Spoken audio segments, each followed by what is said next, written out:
एक बार की बात है, एक छोटे से गांव देवलोकपुर में एक पुराना हवेली नुमा मकान था, जिसे लोग 4 दरवाजों वाला रहस्यमयी घर कहते थे। कोई नहीं जानता था कि अंदर क्या है, क्योंकि 3 दरवाजे तो खुले रहते थे, मगर चौथा दरवाजा सदियों से बंद था। 14 वर्षीय आरव, जो गांव का सबसे जिज्ञासु बच्चा था, अपने दोस्तों संग उस हवेली की ओर गया। वो जानता था कि उसके दादा कभी इस हवेली के चौथे दरवाजे की चौकीदारी करते थे। दादा की डायरी में लिखा था, सिर्फ सही समय पर दरवाजा खुलता है।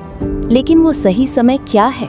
अंदर प्रवेश करते ही उन्होंने देखा कि एक दीवार पर 4 घड़ियां थीं, तीनों बंद दरवाजों से मिलती जुलती, मगर चौथी घड़ी रुक रुक कर चल रही थी। अचानक वो 1 सेकंड के लिए तेजी से चलने लगी और फिर बंद हो गई। आरव ने एक तस्वीर को हटाया तो पीछे एक छुपा हुआ बटन मिला। जैसे ही उसने उसे दबाया, हवेली में धीमी सी सरसराहट गूंजने लगी। नीचे जमीन में कंपन हुआ और एक पुरानी अलमारी की दराज खुल गई। दराज के अंदर एक पेंडुलम था, जिस पर लिखा था, जिसने आत्मा को झांका वही दरवाजा खोलेगा। आरव उलझन में पड़ गया।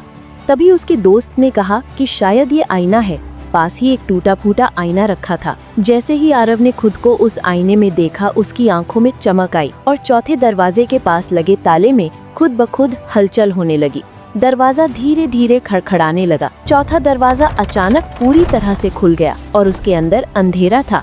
आरव ने जब अंदर कदम रखा तो जमीन एक सुरंग की तरह नीचे धंस गई और वो खुद को एक अलग जगह पर पाया, जहाँ समय रुक गया था। वो जगह दादा की पुरानी प्रयोगशाला थी। वहाँ एक वीडियो रिकॉर्डिंग चल रही थी, जिसमें दादा कह रहे थे कि अगर तुम यहाँ तक पहुँच गए हो तो तुम ही इस गांव की अगली रक्षा बनोगे। चौथा दरवाजा सिर्फ ज्ञान, साहस और सच्चाई वालों के लिए खुलता है।